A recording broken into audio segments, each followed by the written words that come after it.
सभी लोगों को भारतीय जनता पार्टी शातिराना तरीके से खत्म करने के लिए और जनता के बीच में गुस्सा इनके ऊपर आ जाए, खुद के ऊपर ना आए, इसलिए ये इस तरीके का वक्फ बोर्ड बिल लाई और उसके बाद अब ये जाति जनगणना का लेकर कार्य मामला। जबकि अभी हमें बदला लेने का समय था। पहलगाम में भी लोगों के अभी शहीदों की चिता ठंडी नहीं हुई थी। 27 लोग हमारे चले गए। हमारे वो भारतीय लोग थे, वो हिंदू मुस्लिम नहीं थे, वो भारतीय लोग थे। उनका बदला लेने से पहले तब से आपने फिर एक नया प्रोपेगेंडा ला दिया कि अब उनका अपना प्रोपेगेंडा है कि एक तरफ तो हम कहते हैं कि हम पाकिस्तान से बदला लेने जा रहे हैं, हमने सिंधु नदी का पानी रोक दिया, दूसरी तरफ आप जाति जनगणना लेके चले आते हो। तो देश के माहौल को, देश के लोगों को डाइवर्ट करने का काम कर रहे हैं, क्योंकि भारतीय जनता पार्टी ये एक्सेप्ट कर चुकी है कि उनका पूरा फेलियर था पहलगाम। तो जनता को लाभ होगा। जनता को आप बताइए लाभ कैसे होगा? कैसे हो?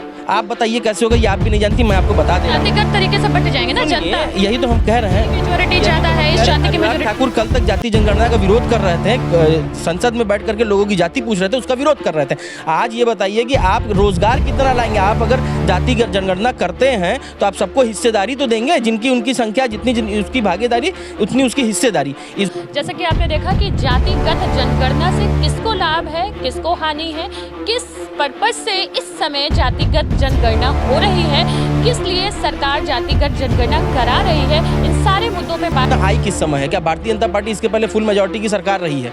इसके पहले भी भारतीय जनता पार्टी जाति जनगणना को लेके आ सकती थी या लागू कर सकती थी। जब यही पार्टी पहले विरोध करती थी लगातार, अब यही भारतीय जनता पार्टी जो है फिर से लेकर के आई है जाति जनगणना। तो क्या लगता है विपक्ष का, मतलब विपक्ष भी लगातार कह रहा था कि जाति जनगणना आना चाहिए, लेकिन इस समय आना चाहिए, इससे विपक्ष को तो स्वागत करना चाहिए। राहुल गांधी ने भी स्वागत किया। देखिए, स्वागत करने की तो बात बिल्कुल अलग है, स्वागत तो हम भी कर रहे हैं, लेकिन मुद्दा क्या है? मुद्दा ये है कि अभी जब उसका जो पूरा फॉर्मेट आएगा तो उसमें क्या क्या चीजें इन्होंने जोड़ी है। भारतीय जनता पार्टी बड़ी शातिर पार्टी है, आप नहीं समझती हैं, बड़ी शातिर पार्टी है। समझा देंगे। यही तो हम समझाना चाह रहे हैं कि भारतीय जनता पार्टी जाति जनगणना का मुद्दा तब लेके आई जब अब सभी बड़े प्रदेशों में चुनाव होने वाले हैं। बिहार में चुनाव केंद्र सरकार द्वारा 30 अप्रैल को शाम होते ही देश भर में जाति जनगणना कराने वाले फैसले के बाद अब चर्चाओं का दौर तेज है। इंडिया गठबंधन के नेता जहां इसको अपनी जीत बता रहे हैं, तो वहीं भारतीय जनता पार्टी और उनके सहयोगी दलों ने इस निर्णय को आजादी के बाद का सबसे महत्वपूर्ण और ऐतिहासिक फैसला बताया है। बनारस में इसका क्या असर है, जानते हैं जयदेश न्यूज की ग्राउंड रिपोर्ट में। आप देख रहे हैं जयदेश न्यूज और मैं हूं आपके साथ खुशरंग हिना। देश में इस समय हलचल तेज हो गई है। जहां एक तरफ बात हो रही है पहलगाम में आतंकी हमले की, तो वहीं दूसरी तरफ केंद्र सरकार ने एक बड़ा झटका भी दिया है, जहां पर जाति जनगणना की बात हो रही है और इसका विपक्ष भी जोरदार विरोध के बजाय स्वागत कर रहा है। इन सबको जाति जनगणना इस समय में कितना इंपॉर्टेंट था, क्या इसके पहले आखिर जो सरकार जाति जनगणना के विरोध में खड़ी थी वही सरकार उसके सपोर्ट में कैसे आई, ये सारी चीजों पर आज बात करेंगे। हमारे साथ कुछ लोग हैं और उनसे हम जानेंगे कि आखिर जाति जनगणना की इतनी आवश्यकता क्यों पड़ी और इससे आम जनता को कितना लाभ होगा। जिस तरीके से जाति जनगणना लेकर के आई है केंद्र सरकार, क्या लगता है आपके हिसाब से जाति जनगणना का ये समय सही है? देखिए, जिस तरीके से अभी जाति जनगणना सरकार लेके आई है, मेरे हिसाब से उचित समय नहीं था, क्योंकि हमारा देश बहुत सारी परिस्थितियों से भी गुजर रहा है, बहुत सारी परेशानियों से भी गुजर रहा है। और अभी हाल में ही जो इतना बड़ा मामला हुआ, हमारा देश इस समय हर एक देश का नागरिक ये चाह रहा है कि हम पाकिस्तान और आतंकवाद से बदला ले, जो हमारे देश के मासूम लोगों को मारा गया।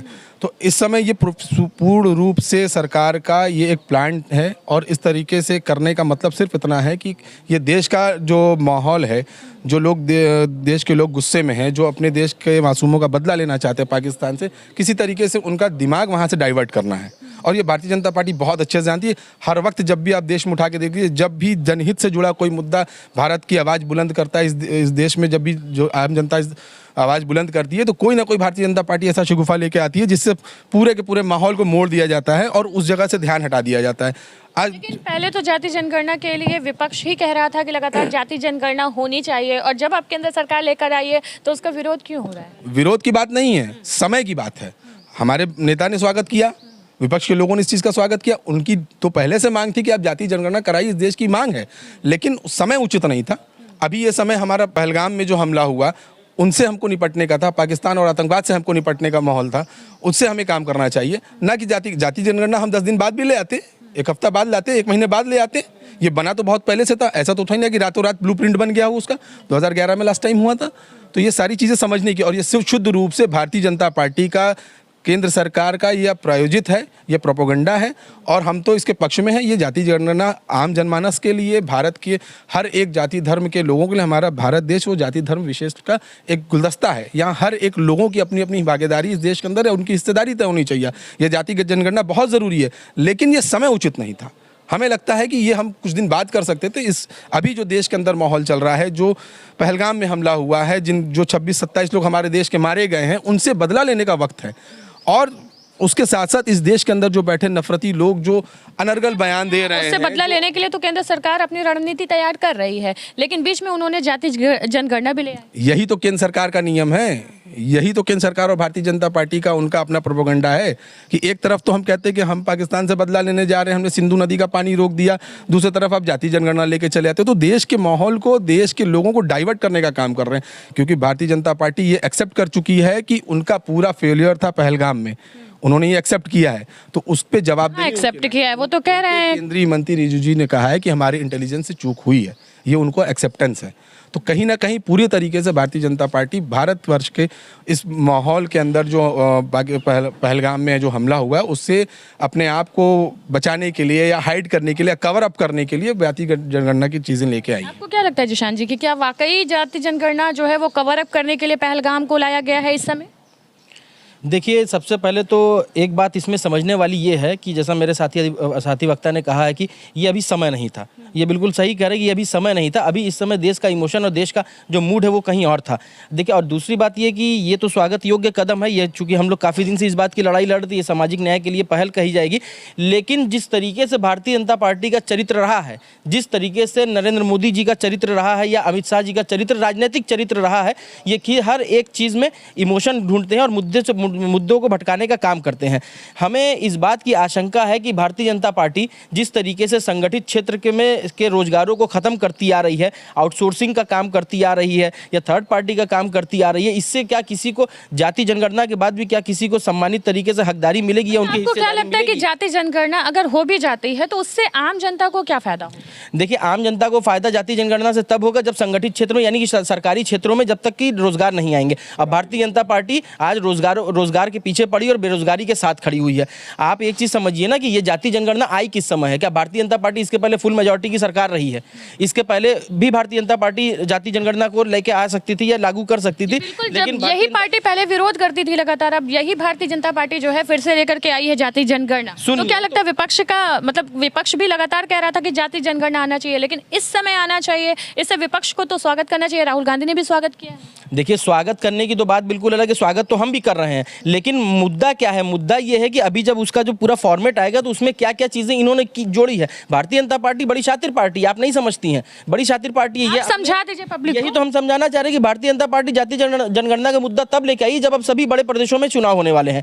बिहार में चुनाव, आपको क्या लगता है जाति जनगणना से सबसे ज्यादा फायदा किसको होगा? भारतीय जनता पार्टी को। सबसे ज्यादा नुकसान नीतीश कुमार को, चिराग पासवान को होगा। जाति के रूप में वो बांटेंगे। सुनिए, सबसे बड़ी बात, जाति जनगणना के बाद जाति जनगणना का फैसला आया, बिहार में चुनाव है, अगले साल पश्चिम बंगाल में चुनाव है, केरल में चुनाव है, तमिलनाडु असम में चुनाव है, उसके बाद 27 में उत्तर प्रदेश का चुनाव है। ये सभी बड़े राज्यों का चुनाव है। अब भारतीय जनता पार्टी किसी भी तरीके से करके क्षेत्रीय पार्टियों को खत्म करना चाहती है। वो चाहती है कि क्षेत्रीय पार्टियों का मुद्दा हम अपना लें। इसमें सबसे ज्यादा नुकसान नीतीश कुमार को होगा, अब भारतीय जनता पार्टी को खुद होने वाला है। तो क्या लगता है कि जाति जनगणना भी एक तरीके से पॉलिटिकल एजेंडा है? पूरे तरीके से पॉलिटिकल एजेंडा है। साफ साफ ये नज़र आ रहा है कि जिस तरीके से भारतीय जनता पार्टी ने अभी लाया है, और जाति जनगणना करने का मतलब ये है कि समाज में जो पिछड़े हमारे जो लोग हैं, जो जाति के लोग, उनको हम किस तरीके से ऊपर लेके आएँ, मेन मसला ये है। लेकिन भारतीय जनता पार्टी इसका पूरे तरीके से राजनीतिकरण कर रही है। वो सिर्फ और सिर्फ अपने राजनीतिक हित के लिए ये करना चाह रही है। इससे कोई लेना देना नहीं है कि जो समाज में पिछड़े हुए लोग हैं उनको कैसा उत्थान किया जाएगा। अभी आप देख रही हैं कि जिस तरीके से उत्तर प्रदेश के अंदर बिजली के जो कर्मचारी है, जो संविदा पे हैं, वो अपनी आधी ज़िंदगी गुजार दी है उसके अंदर। अब उनका जब समय आया था कि उनको कहीं ना कहीं परमानेंट किया जाएगा, तो उनको अब निकालने की बारी आ रही। क्यों? क्योंकि वो निजीकरण होने जा रहा है। तो ऐसे कैसे आप मान सकती हैं? और जातिगत जनगणना के बाद जिस तरीके से फायदा होगा उसी तरीके से कई नुकसान भी होंगे, तो नुकसान किस तरीके के होंगे? देखिए, नुकसान और फायदे का बात नहीं है। सबसे बड़ी बात है कि हम अपने समाज के अंदर जो लोग भी हैं, हमको उनकी संख्या मालूम होगी तो हम उनके लिए कुछ काम कर सकते हैं। सरकारें काम करेंगी, लेकिन सरकार को काम करने की नीयत और नीति होना चाहिए। यहाँ तो दोनों नहीं है भारतीय जनता पार्टी की। ये तो आप कह रहे हैं ना। अगर नहीं, अगर ये बताइए, मान लीजिए अगर सरकार बहुत अच्छा सोच रही थी तो इतना देर रुकी क्यों?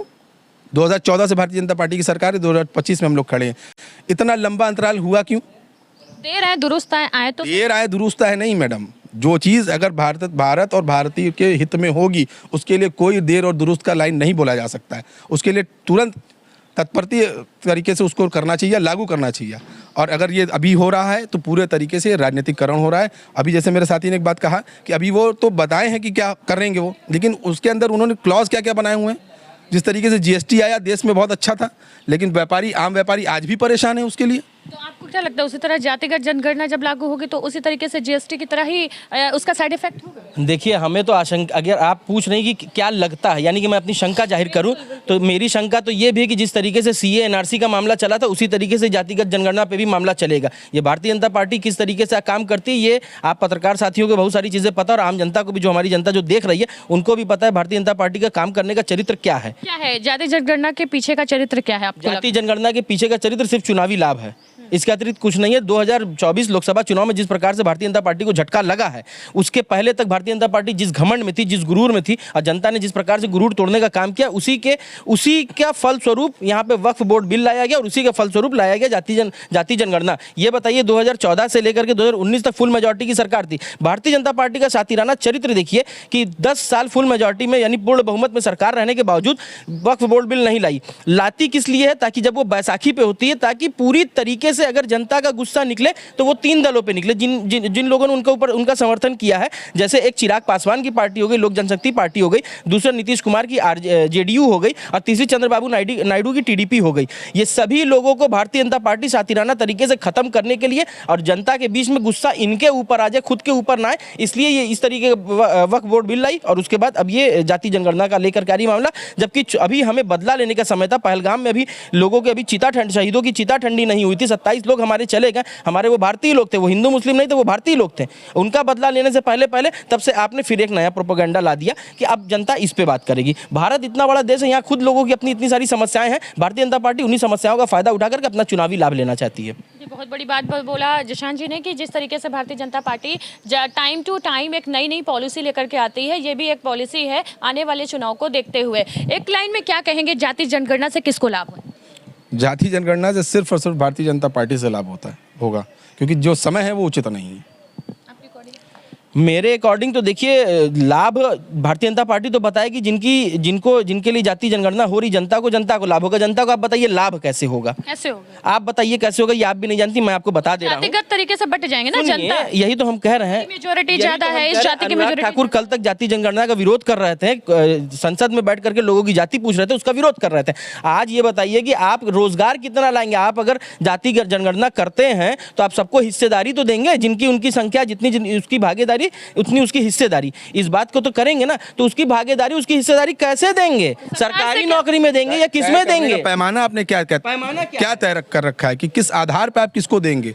पैमाना कुछ तय किए होंगे ना आपकी, ठीक है, जिस समाज का लोग जितना होगा उसको हम आर्थिक रूप से कैसे मजबूत करेंगे उनका। आपके अकॉर्डिंग क्या तैयारियां होनी चाहिए जातिगत जनगणना को लेकर? अब तो ये पहले सरकार बताए ना कि किन किन जातियों को कितने कितने हिस्सेदारी मिल रही है, उसके बाद ना जनता तय करेगी। ये तो पहले सरकार हमें बताए। और तो सबसे बड़ी बात अभी एक बात ये भी है कि सरकार सही आंकड़ा पेश करेगी देश के सामने या वो भी नहीं करेगी। अच्छा, इसमें भी अभी ये है कि डाउट है कि बिल्कुल है, क्योंकि आप जानते हैं कि भारतीय जनता पार्टी जिस तरीके से पूरे तरीके से भारत के एक जो भी हमारी संस्थाएं हैं सबको उन्होंने मैनिपुलेट कर रखा है। इवन देन की जस्टिस भी यहाँ पे आप जान रही किस तरीके से हो रहा है। तो सबसे बड़ा मामला ये भी आता है कि भारतीय जनता पार्टी देश के सामने सही आंकड़ा पेश करेगी कि नहीं करेगी। ये भी सबसे बड़ा सवाल, सबसे बड़ा मामला एक ये भी है कि उनका आधार क्या होता है। वो अपने लाभ के अलावा भारतीय जनता पार्टी कभी कुछ नहीं करती है। सबसे बड़ा उदाहरण अभी आप देख लीजिए, जो पहलगाम में हमला हुआ, 24 घंटा नहीं बीतता है, प्रधानमंत्री बिहार जाते हैं, रैली करते हैं। क्या वो कैंसिल नहीं कर सकते थे? कर सकते थे ना, नहीं किया क्योंकि उनको वहां से लाभ होना था, इसलिए नहीं किया। अब जैसे कि वहीं देखा जाए तो बाहर जो गए थे सऊदी, वहां से कैंसिल करके मीटिंग जो है वो आए यहाँ पर, और तुरंत जो है पहलगाम हमले पर जो है वो गए, पहुंचे और ग्राउंड लेवल पे मीटिंग की उन्होंने। एक शब्द है लॉलीपॉप, वही शब्द लॉलीपॉप दिया था। आप सऊदी का कैंसिल कर सकते हैं, आप बिहार क्यों नहीं कैंसिल किए? सऊदी में आपके सऊदी के नागरिक आपको वोट नहीं ना देंगे। आपको वोट कहाँ से मिलेगा? बिहार के नागरिक से मिलेगा। आपके लिए बिहार जाना ज़्यादा जरूरी था। आप कैंसिल क्यों नहीं किए? आप कर सकते थे कैंसिल, लेकिन आपने नहीं किया। तो इससे ये साबित होता है कि सरकार जो है, नरेंद्र मोदी और भारतीय जनता पार्टी हर एक कदम अपने लाभ और अपने हित के लिए उठाती है। जाति जनगणना से भी उनको ही लाभ है आपके अकॉर्डिंग? जातिगत जनगणना से उनको लाभ है कि नहीं है, लेकिन चुनावी लाभ उनको ज़रूर है। उनका निजी लाभ हो चाहे ना हो, यहाँ लोगों का, जनता का, आम जनता का निजी लाभ हो चाहे ना हो, लेकिन उनका अपना खुद का चुनावी लाभ जरूर है। अभी आपने जो साथी से एक सवाल पूछा कि वो वहाँ से सऊदी अरब से कैंसिल करके आए, कैंसिल करके किस लिए आए थे, ये सवाल तो हम आपसे पूछ लेते। पहलगाम हमले हमले को सुनते लेकर हुए उसके बाद क्या किया उन्होंने? वो वहां गए, पहलगाम हमले के नाम पे चुनावी लाभ लेने के लिए बिहार में रैली किया गया। देश में और नेता नहीं है क्या? चुनाव तो सबके लिए होता है ना, किसी भी राजनीतिक दल के लिए किसी भी प्रदेश में चुनाव लड़ सकती है कोई भी राजनीतिक दल, तो चुनाव तो सबके लिए है। लेकिन रैली किसने किया? भारतीय जनता पार्टी ने किया, नरेंद्र मोदी ने किया, और उनके सहयोगी दल जेडीयू ने, नीतीश कुमार ने किया। तो इस तरीके का चरित्र तो सारे लोग समझते हैं कि ये किस तरीके का काम है। चलिए ठीक है, तो जैसे कि आपने देखा कि जातिगत जनगणना से किसको लाभ है, किसको हानि है, किस पर्पस से इस समय जातिगत जनगणना हो रही है, किस लिए सरकार जातिगत जनगणना करा रही है, इन सारे मुद्दों पे बात किया हमने आज सपा के नेता जिशान जी से। तो इस तरह की न्यूज़ और जानने के लिए बने रहें जयदेश के साथ। मैं हूं आपके साथ खुश रंगीना, कैमरामैन इरशाद अहमद के साथ। धन्यवाद।